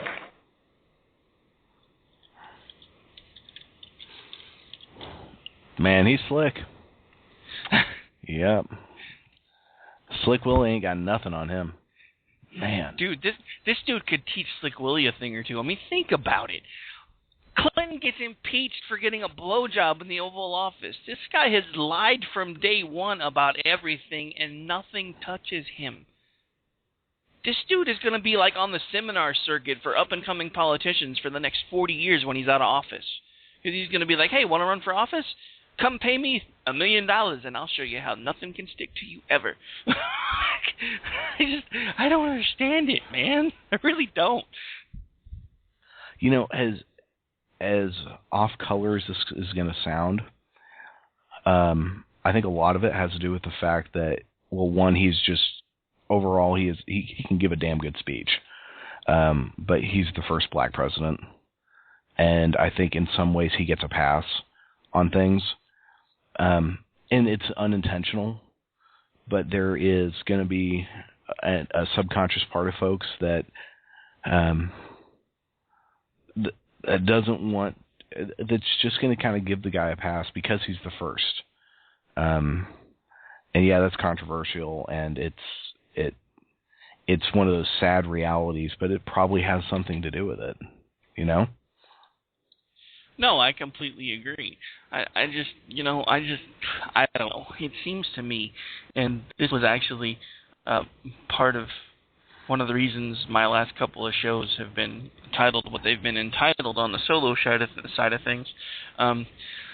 Yesterday's episode, I pulled a quote from The Last Boy Scout. Water is wet and the sky is blue. Well, I actually, and I kind of played that anytime I went into and out of a break, and then continued to expound on it with, and if people don't wake up, we're all going to be screwed, because we really, really are. I mean, at this point, people are not even paying attention to what's going on around them. They're not even paying attention to the fact that this guy has lied to you over and over and over and over and over, and nobody seems to care outside of the people that were already starting to pay attention. The folks that have been for this guy all along are still for this guy, pretty much. I mean, I have people on my Facebook page that listen to some of the shows that we put out, and I still get nasty messages about why I'm always talking so bad about great leader Obama. I actually had somebody put that to me almost in those words, which scared the crap out of me, I'm not going to lie. I mean, because come on, this dude is by far not a leader, much less a great leader. All he does is tell you what you want to hear, and you fall for it every single time. And then he does whatever he wants to do behind closed doors. And what concerns me is now that he's managed to, in this last campaign cycle, run one of the most devastating and destructive campaigns I've ever seen as far as attack ads and everything else, and been able to spoon-feed the American public whatever they feel like they need to hear at the time, and managed to keep getting reelected and keep getting the support that he's getting, no matter what the numbers look like. The media is still behind him. The dude's got like a 30-some-odd% approval rating right now, and the media is still bowing at his feet, for God's sake. Now that this is happening, this is how every other politician who comes after him is going to try to behave. And if we don't change something now, we're going to get this ad infinitum until there's nothing left for us to fight over. And it just really is going to be that simple. They're going to bring this thing crumbling down around our ears. The great experiment that started as the land of the free and the home of the brave is going to become the land of the big money and the land of the free entitlements. And we're going to be at their mercy until the whole thing just falls down around our ears, and there's not going to be a darn thing we're going to be able to do about it. And nobody seems to care. That's the scariest part. Their lights are on, their bills are paid, they have a car in their driveway, their day-to-day lives are not yet being impacted enough for them to give a crap. The Obamacare nightmare is enough to start waking a few people up, which is why I'm pretty sure in the next few months he's going to swoop in, or somebody's going to swoop in and say, this didn't work, we need single payer. Because there are way too many people that are getting way too cranky over this, and they can't have that going on for too much longer. Which is honestly why I think that none of this was accidental, and it was intentional. Because again, it seems like one of the biggest things they ever play on both sides. Because as we just read, there are progressives in both the Democratic and the Republican Party. There always have been. One of the biggest plans in their playbook is never let a good crisis go unwasted. And I honestly think there are some of these crises that they have been manufacturing. This happens to be one of them. My God, are you still talking? Yes, I am. So STFU. Hey, what's good for the goose is good for the gander. Okay, so I'll let you roll with it. I don't normally go on long tirades, though, on this one. That's more my solo thing. I normally save this one for you. I don't know. You get... awesome. Steve almost spit out his coffee. Yes. No, you actually do go on these tirades pretty regularly. But that's okay. I think you did create... I think you possibly penned a new catchphrase that we're going to hear repeated ad nauseum in the conservative media. I'm losing you again. Okay. One moment, please. See if anything's running. Can you hear me now? Yeah, I've got you. Anyway, what is this catchphrase? Okay. So I'm not sure. I have not heard it yet, but the country of big money and big entitlements. I think you should patent that right now, because you know what? That's going to be gold. Next thing you know, Glenn Beck and Rush Limbaugh and Ann Coulter and the moronic polemics on the right are going to lap that shit up and run with it. One moment, please, mailman. All right. Yeah, that's about what the dogs think, too. Damn it! Now, see, my train of thought's been lost because I kind of got lost in there. Oh, yeah. So the whole thing with what is Obama leaving for future presidents, and what are they going to be able to do, and this horrible, evil campaign of 2012. I honestly have to tell you that, not to sound like our current president, but he wouldn't have gotten away with that crap had the election of 2004 not gone the way it did, and had Dick Cheney and George W. Bush laid the grounds for expanding the power of the executive branch as much as they did in their tenure in that office. He would not have gotten away with this stuff. And as I was saying at the time, and I was getting blown off by people on the right, do you really want Hillary Clinton with this power? And I should have been saying Barrack Obama, because I think at this point everyone would rather have Hillary Clinton in there, except the hardcore Obama people who just, believe everything he says, which, man, we got to fix their pocket bolshometers, because those things are obviously broken. But yeah, it's the expansion of the executive branch power is a horrible thing, and I don't care who's in there. I don't care if it's Bill Clinton, someone who I actually kind of like. I don't care if it's Jimmy Carter, who's actually a good human being. I don't care if it's the Dalai Lama. Hell, I don't care if it's the second coming of Jesus. You don't need that much power. Christ the heavens could open up. He could walk down the escalator out of the sky. Of course, it's going to happen on game day here in Oklahoma, so he's going to have to wait a little bit. While he's waiting, he'll go start a political campaign. He can run for president, and I still don't want him having this much power. The Holy of Holies. The Buddha could come down. I'm like, no, sir, you're a great dude. I love your lessons, but hell's to the no. That mess is not happening, because no one needs that much power. As we have obviously seen in the last two presidents, it doesn't work well, because sometimes, God loved both men and bless their hearts for trying. And I think both of them have had ideas that they really thought would be helpful. We're trying to do something. We're trying to do the right thing at some level. And it just didn't work out. And that's why we need the checks and balances. That's why the Constitution was written in the way that it was, so that not one group could have more power than the other. But there have been certain folks that have been expanding the power of that executive branch, and it really kind of started around the whole Nixon era is when they really, and I mean back to FDR. FDR pumped it up, and then it kind of laid low for a while. And then the neocons came in, and the Nixon folks and really pumped it up big time. And then Nixon got his caught with his hand in the cookie jar, and so they had to lay low on that crap for a while. And then it started slowly inching its way back up under Reagan and under Daddy Bush, and to some extent under Bill. And then Dick Cheney and his lackeys did their excellent work, which have now allowed this jackass that we have in the office to get away with all the crap that he has done. I'm not excusing him for doing this, because obviously he shouldn't. I'm not laying all the blame on the previous administration, because they're not completely to blame. They just helped open that door wider.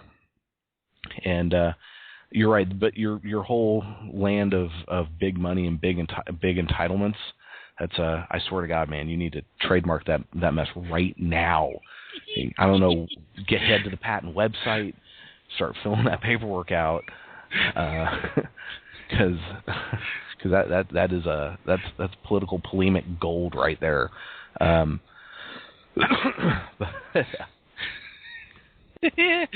it probably will get picked up, and then I'll be like, "Hey, damn it, that was mine." But whatever.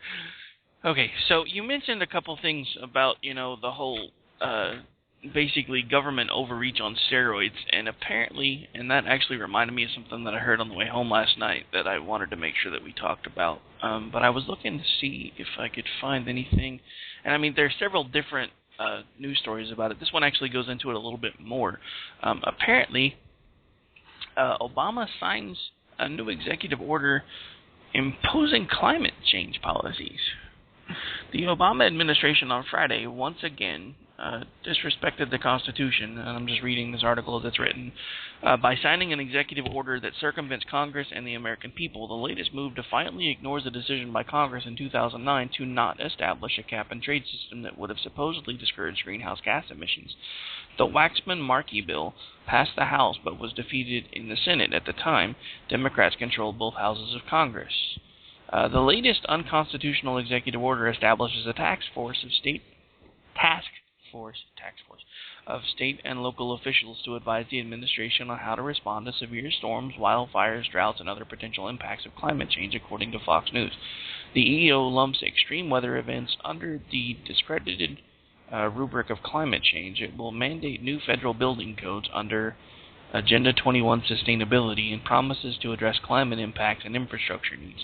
The order was praised by the EPA, that should be one big warning bell right there, and its administrator, Gina McCarthy, who said it serves as a roadmap for agency work and forces the nation to face what it deems are climate-related challenges. The EO will withhold money appropriated by the federal government from the states if they do not sign on to the latest climate proposals. It will bring sweeping new changes to land use and resource policies, refocus of climate change data and use of it to push a new agenda into every priority of the federal government, and importantly make policies immune to challenge by establishing a new internal organization for coordination efforts during a government sequestration and possible future shutdowns. I hate executive orders. Have I said that? I hate executive orders have their place. This is certainly not one of them. Just like signing statements have their place, but not the way they've been used. This is yeah, that's awesome. Great, thanks. Yeah, that I don't even know what to say about that other than good job. I mean, come on. I'm the first one to admit, I don't necessarily know if all the climate change crap is right or not. I really don't think we have enough data to determine whether or not it's anything that's actually being caused by man. But I am a firm believer that we are tasked to be good stewards of where we live, and therefore it is our responsibility to help take care of it. But to basically just do an end run around the entire government and say, screw you guys, I don't care what you passed, we're doing it my way anyway. It just seems like every time I turn around, there's something like that this administration has done. And granted, they're not the first one, and they're not going to be the last one. But is it me, or is this guy doing it on steroids? And see, that would actually be something interesting. It would be interesting to look back at the statistics, because so much is determined by how things, or so much of our perception is determined by how things are reported. So it would be a fascinating academic experiment, or investigation, I should say, to go back and look at executive orders, the numbers that presidents have done, how overreaching they are, how potentially unconstitutional they could seem, to see where he actually stands. Now that we're about to go to weekly shows, I feel as our daily shows, I feel a weekly special coming on. Just saying. We may start digging into that a little bit. Another one that I thought would be interesting that Denny and I were talking about yesterday before I left work is, since we're about to have several different shows that are going to be running on a daily basis, and they're kind of coming at things from different angles, I think it would be cool for all of us to start sitting down and doing research on Agenda 21 and the different impacts that is having. And because, I mean, there are so many different things that are coming about through that I think there's ways that he could use it for the family factor. I think there's ways we could use it here. And I think there's ways that I could just basically go off on a rant solo. So I think that would be a really good research time, since we're all going to start working together here shortly to make sure that all of this comes together. Just saying. Okay, yeah. That's not a bad idea. Yeah, we're running toward the final quarter of the show, and switch gears a little bit. Our partner Steve, who's one of our hosts here at K98talk.com, he hosts the Outer Limits, posted something on his blog yesterday that I really thought was interesting and could spark some interesting discussions. Title of the piece is, "What's your political litmus test? Why do you vote for the people who you vote for? Are you the type of person that votes consistent with whatever political party that you belong to, or do you vote based on the issues? Do you have some sort of litmus test when deciding who to vote for? Are there certain issues that you would consider to be deal breakers when deciding whether or not to vote for a particular candidate? If so, what is that litmus test? What are those deal-breaking issues for you? With another election just around the corner, and actually in different parts of the country happening today, now might be a good time to decide why you vote the way you do, and to keep that in mind when you go to the polls next year, or if you're in New York, New Jersey, Virginia today. Yes, Governor Christie is up for re-election. See if he gets reappointed. And I think there's a big gubernatorial race in Virginia that's going on. And Herr Bloomberg is going to be replaced. His replacement will be selected today. So that'll be interesting to see what happens there. Oh, wait, I won't have Nanny Bloomberg to make fun of anymore? Come on, guys. Yeah. Damn it, man. Yeah, but so for you, when you're going to vote and you're looking at candidates, what are kind of the deal breaker issues for you? Are there any? Is there any one particular issue that you will look at a candidate and say, you know what, even though I like everything else, I cannot vote for him or her because of blah de blah?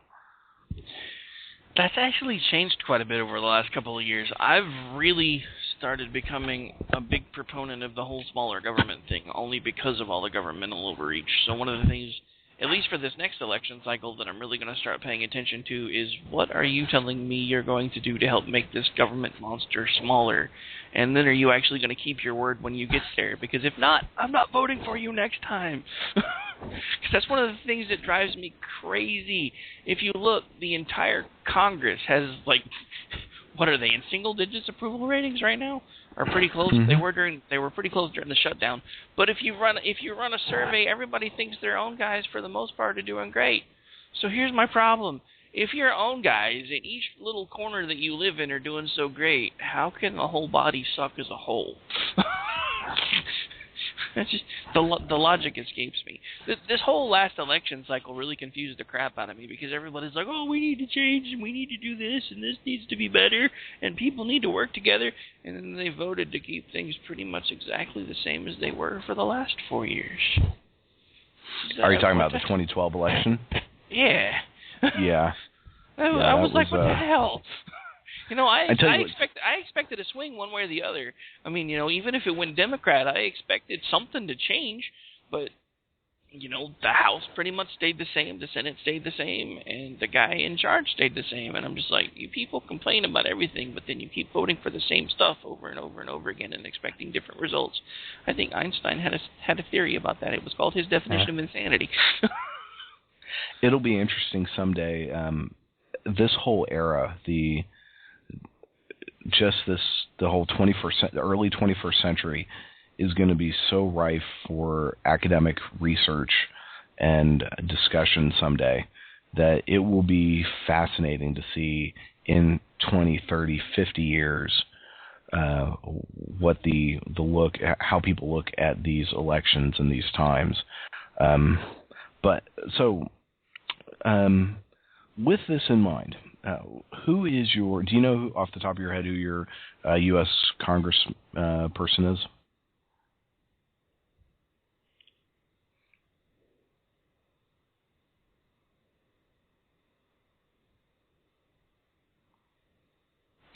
Sorry, didn't realize I was muted again. I keep sipping coffee and forget to go back and unhit the mute button. But to answer your question, you put me on the spot, so no, I actually cannot think of them at the moment. My mind went blank.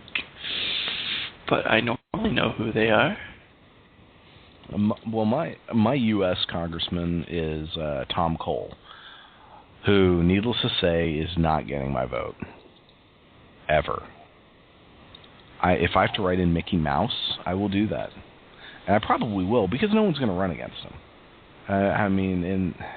It's sad, but he is... But yeah, as far as litmus tests for me, this is something that I really...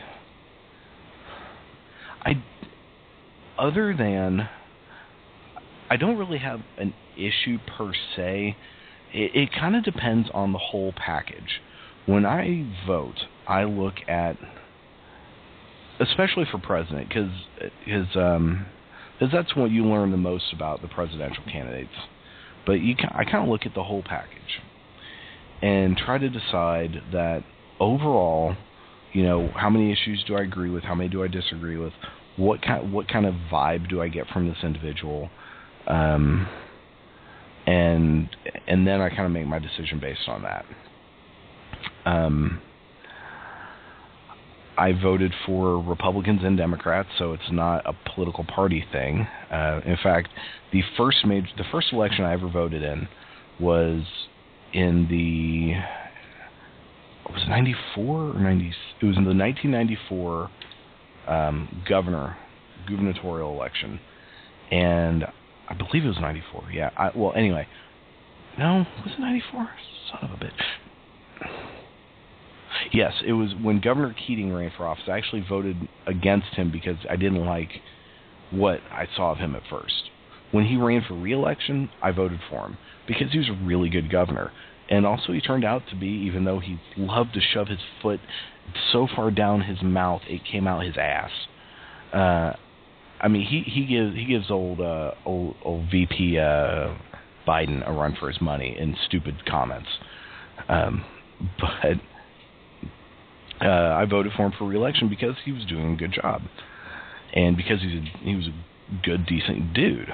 And I voted for George W. Bush in 2000 because I thought we needed to change. We'd had demand-side economic policy running the show for 8 years, and I figured it was a time to switch over to some more supply-side economic theory running the show. Granted, if I could go back, I could have voted for Ralph Nader that year because he somehow amazingly got on the ballot here, and I wish I had voted for Ralph Nader because then I would have felt like my vote had actually meant something. But yeah, for me, the only real once someone is elected, if I'm thinking about voting for them nationally at least to reelect them, one of the few things that's just an absolute deal breaker for me is if they're a member of the organization called the Family. And if they join that, to me, that's kind of, I'm done. I mean, maybe if you're running against, who did you Hitler, say your rep was? Tom Cole. Apparently we have the same one. I had to cheat and look it up, but which is weird, because normally Steve I can livid. remember. Steve cannot believe that you don't know who your freaking congressman is. And you know what? Give the guy a break. It's early. Steve, busy. I've only had about 12 hours of sleep in the last 12 days, so bite me. I'm surprised I'm this coherent. Just saying. I am too. And at least I admitted I had to look it up. I could have just played it off and been like, "Hey, I remember now." At least I had the decency to say, "No, you know what? Right now I don't remember, but I did find it." And I applaud you for that, sir. Hats off to you. But for the most part, I'm actually kind of someone that is. I think litmus tests are kind of bad. And I understand having certain issues that you are extraordinarily passionate about and having certain lines in the sand that you don't want to cross. But sometimes people have way too many of them. And they have them for... There are a lot of folks that have abortion, for example, is a litmus test for them. They will not vote either for a pro-choice or a pro-life candidate, no matter what. And I understand being passionate about abortion. I do. It just, to me, it is when you're looking at voting, when you're looking at candidates, and you're looking at all of the things that we have going on in society and the problems that we're trying to face, having a list of issues that you will automatically never consider somebody for because they have a certain stance, to me seems silly. I mean, after thorough investigation of or even cursory looking over a candidate, and if after kind of taking in the whole picture you go, you know what, I still can't vote for this person because of this, that's one thing. But to just blindly not vote for somebody because of that's as dumb as just blindly voting party line, which is something that just drives me crazy. And there have been times I have voted completely Democrat because that's just the way that the cookies crumbled. But it wasn't because I was no way in hell going to ever vote for... Cookies? Yeah. As soon as the show's over, I'm going shopping because I'm freaking starving, and we finally have some hang on. food money. Hang on. You mentioned cookies in front of a fat kid, and there are no cookies. What's the matter with you, sir? I'm only torturing myself. No, you're not. You're torturing me with you. True. I'm hungry. I kind of want a cookie now. Yeah, I know some. So, okay. Speaking of cookies, with Oreos, because Oreos are next to peanut butter cookies, which peanut butter cookies are my favorite, but they have to be made right. I don't like really mushy peanut butter cookies. I kind of like them crunchy, but not too crunchy. But with Oreos, do you keep them in the cabinet or in the refrigerator? There aren't ever Oreos in my house long enough to worry about it one way or the other.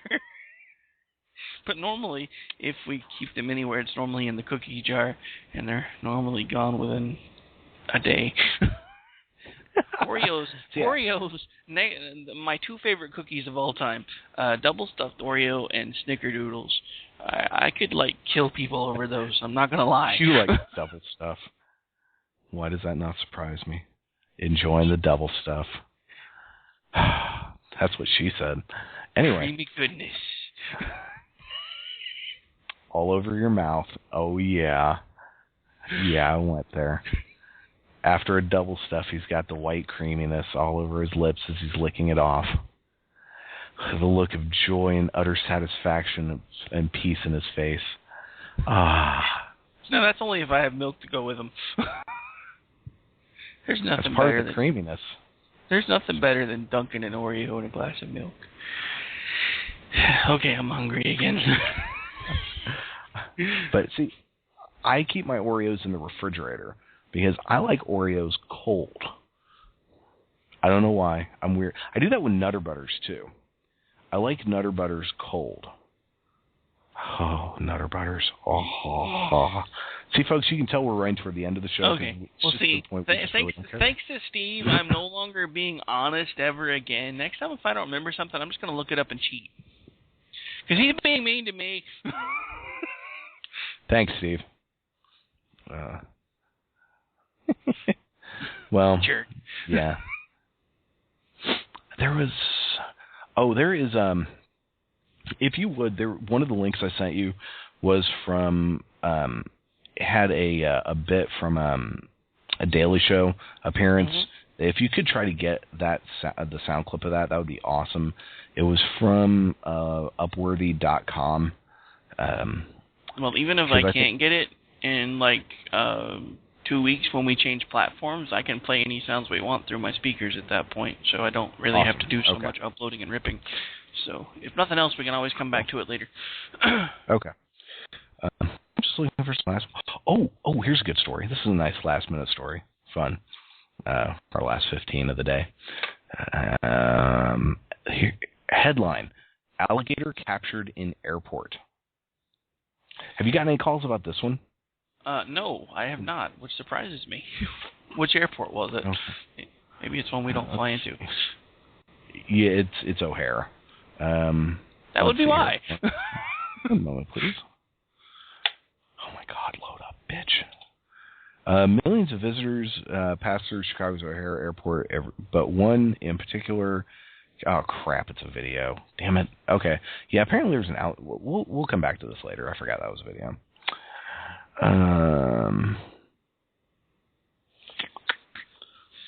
Oh, here's one. Okay.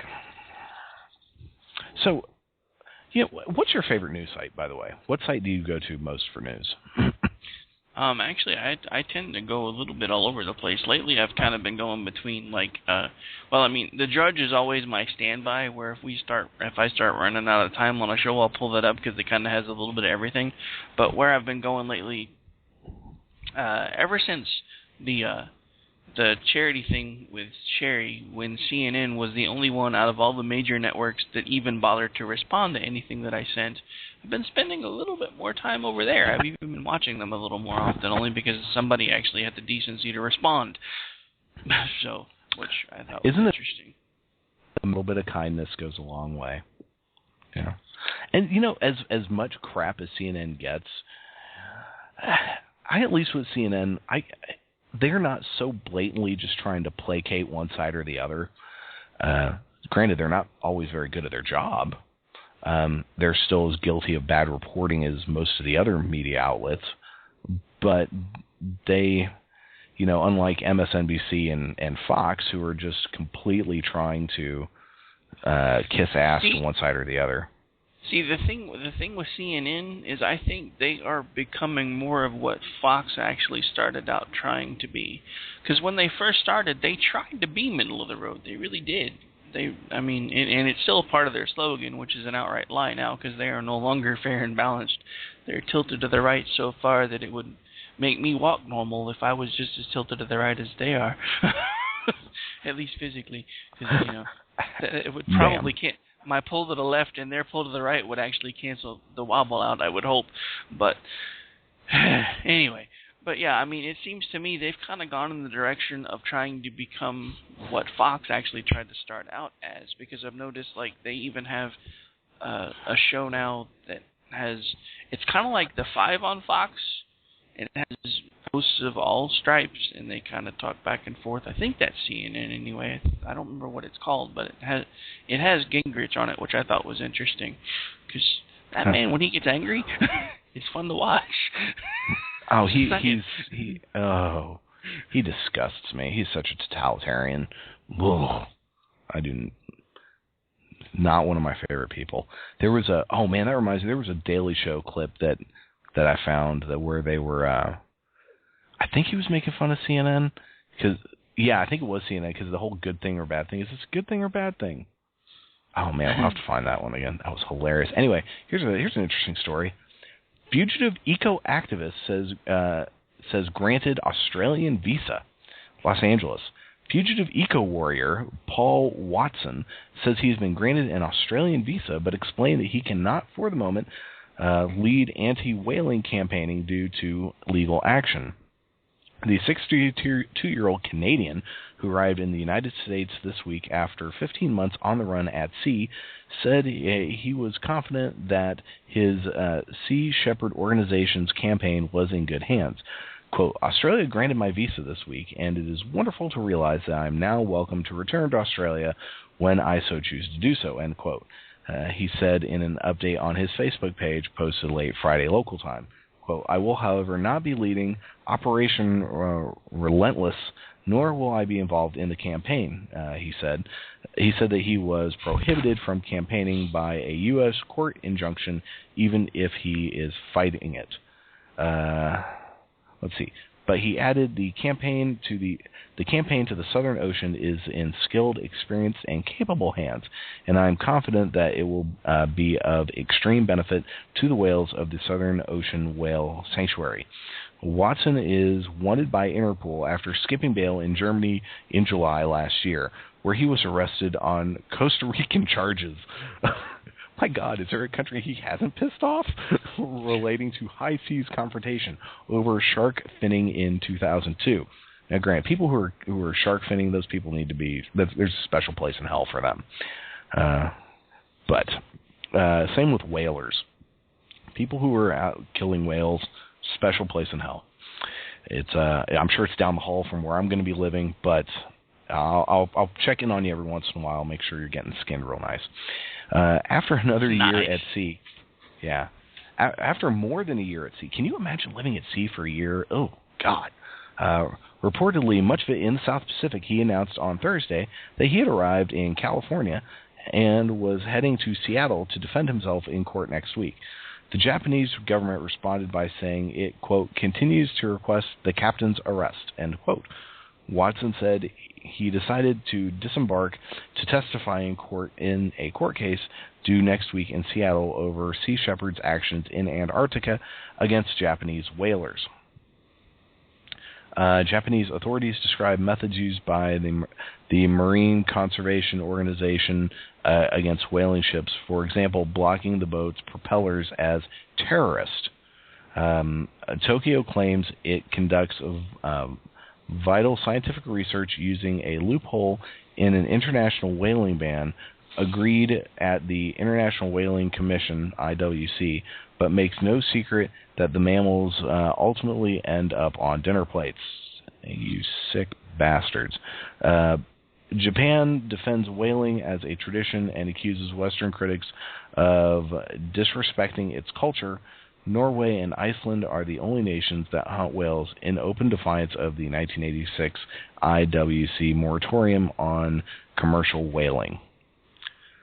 They're endangered species, people. Stop killing them. God dang. But this just... I don't know why this article jumped out at me other than, is there another... Seriously, how many countries has this man pissed off? And it's kind of amazing that he's avoided authorities for this long. You know, I'm just going to live a year on sea. What the hell? Nice. So yeah, while you were reading that, I actually did get a news update. Apparently, Oklahoma Senator Tom Coburn has been diagnosed with prostate cancer. Oklahoma Senator Tom Coburn, 65, is undergoing evaluation and treatment for a recurrence of prostate cancer that required surgery in 2011. This is Dateline Today by Chris Castile. Senator Tom Coburn has had a recurrence of prostate cancer and is undergoing evaluation, treatment, evaluation and treatment, a spokesman for the senator said Tuesday morning. Coburn, Republican from Muskogee, had surgery in October 2011 to treat an early incidence of prostate cancer and was back in Washington within a few days. John Hart, Coburn's communication director, said Tuesday that he expects Coburn to be back as soon as he is able, hopefully next week. Coburn, 65, has survived colon cancer and melanoma. Wow. He's had butt and dick cancer. That sucks. Yeah, the reason this jumped out at me is a certain liberal commentator on our Facebook page put something on their Facebook page along the lines of "let the a-hole jokes commence," which I thought was rather in poor taste, but... Damn, oh, come on, man. God. That actually reminded me of something I have in here. Next time I start sending you massive links, I need to actually start explaining what the stories are. So, because now I'm like, oh my God, there's a lot of stuff in here. I don't know what I'm looking at. Yeah, that was kind of the same problem I had, because you're sending me 3 pages of links, and I'm like, dude, you remember how much work behind the scenes I'm having to do right now, right? Yeah, sorry about that. Part of it's also just so I have them for myself too. No, I mean, trust me, I'm not necessarily complaining, because I'm glad to see you engaging again. I'm just saying we need to work on some organization is all. Organization? That's overrated. Never mind. Balls, what was this? Dang it. And I just, as you were reading that story, I was like, oh, that reminds me of this story. And now it's gone. Well, you see what happened was. What happened was. Let's see here, though. But I did find another one.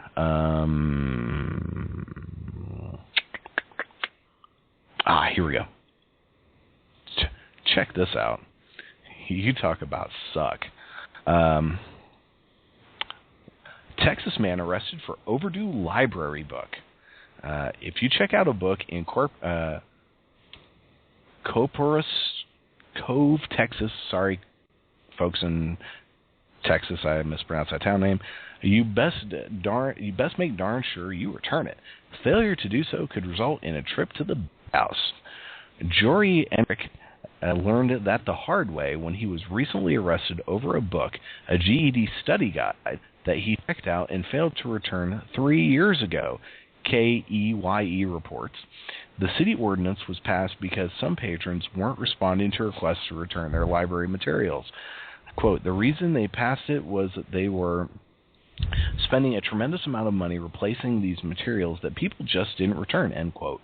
Bill Price, the city's municipal judge, told KEYE. I don't know why I have a hard time saying KEYE. Enric was released on a $200 bond. KEYE visited the Corpus Cove Public Library and found that the book in question had since been returned. Inside, they found Enric's library card. Yahoo News spoke with Sergeant Julie Lehman of the same city name that I can't pronounce, police department, about the arrest. She said it isn't unusual. Quote, I don't have statistics on it, but it is quite frequent, end quote, she said. Wow, man. The biggest problem this town has? Overdue library books. We have an epidemic right now in overdue library books. It's been a real challenge. It takes a lot of our police force effort and time. Lehman said her police department doesn't aggressively pursue people who have overdue books. They just have nothing else to do. No, that last part was me. She explained that what happened is the police usually make quote contact with individuals on traffic stop, or we go to their residence or whatever. Yeah, just randomly walk up to people's houses. So wait, you do anything illegal? Hang on. Back this up for a second. So understand this correctly. This so much time on their hands that they pull somebody over for a routine traffic stop, say not wearing a seatbelt. They go back to their car. Not only do they NCIC to see if they have any warrants, they run them through the library system to see if they have any overdue library books? Are you kidding me? and maybe we need to move to this town. Sounds like a nice place. But yeah. Yeah, I'm going to read this sentence again. Because of work and everything else, it was like a month before I returned that Glenn Beck book. If I lived there, I probably would have already been in jail. That is great. So I'm going to read this again just to help this sink in. She explained that what happens is the police usually make, quote, contact. What happened was, quote, contact with the individuals on a traffic stop, or we go to their residence or whatever, end quote. So, yeah. You know, I can almost see it. I can almost see it if it's, you know, just during the routine traffic stops or whatever else. It's just a little something extra they do. But you're telling me they actually go knock on their doors, dude? Like, open up, it's the police. We're here for your library book, bitch. See, no, the way I'm thinking it is more they're chilling, drinking some coffee, eat some donuts. Hey, let's go see what Jory's up to today. All right, knock. Hey, just you know, whatever. Coming to the residence. Can I see your ID? I'll be right back. You're under arrest. You have an overdue library book. What? She continued. Lehman said something similar happened in the case of Enric. She continued, quote, and usually when we make contact, it's based on something else, like a traffic stop. The officer is going to run their driver's license, and it's going to show that they have an active local warrant out for our city. Folks, we're coming to the end. We've got about 30 seconds left. He's going to continue reading this in podcast mode, so feel free to tune in and check out the rest of it, but don't forget to tune in tomorrow for the Family Factor, and then, of course, check out On the Fringes, and we'll be back Friday, and then it rolls into Around the Ring and Comic Talk, and then Steve will be back Sunday night, and then everything starts over again with me on Monday. All right, keep reading. Okay.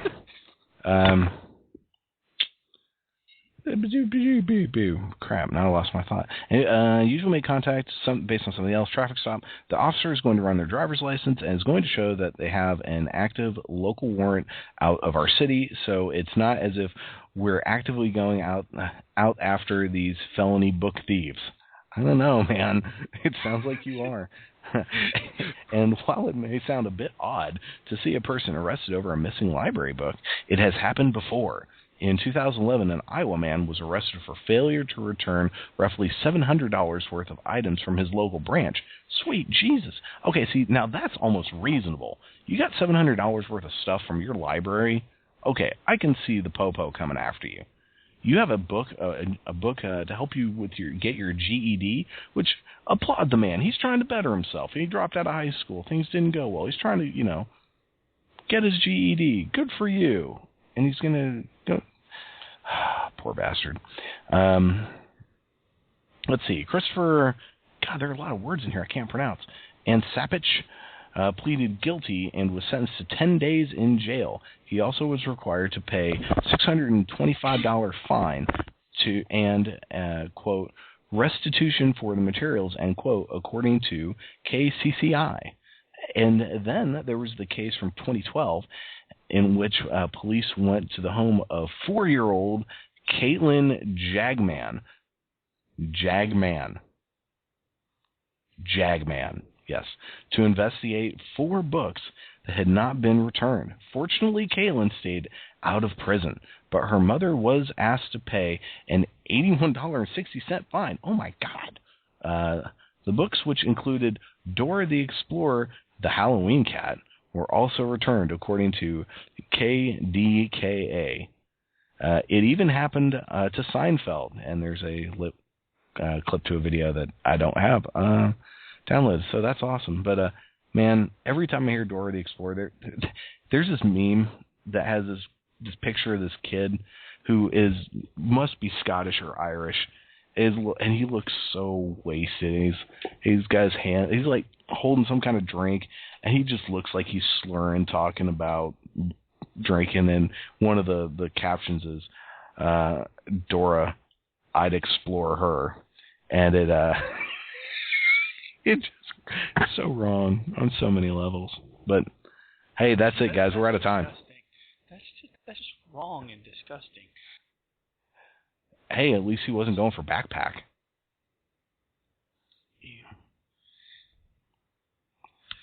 Yeah. Okay. So at this point, folks, we really are out of time. Thanks for everybody. Swipe or no swiping. To the last few minutes of the podcast version. We will be back Friday, and of course, you can check out the Family Factor tomorrow. And at this point, we are gonna call it a day. Maybe. Peace out.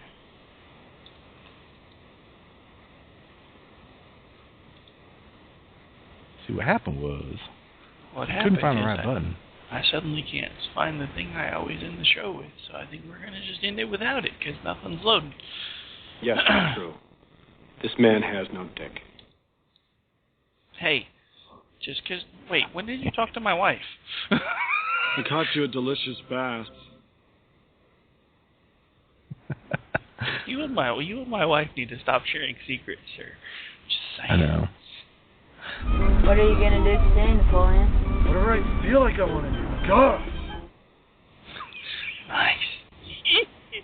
Okay, guys, we're out. So have a great day. You are now tuned into the Bush League of Talk Radio. That too. Right here on the all-new K98 Talk. I felt like that would be a good time to roll that one. And You said Bush. I didn't say anything. The guy doing the liner did. Oh, man, I shot Marvin in the face. Why the fuck you do that? Well, I didn't mean to do it. It was an accident. All right, we're out, folks. See you Friday. Don't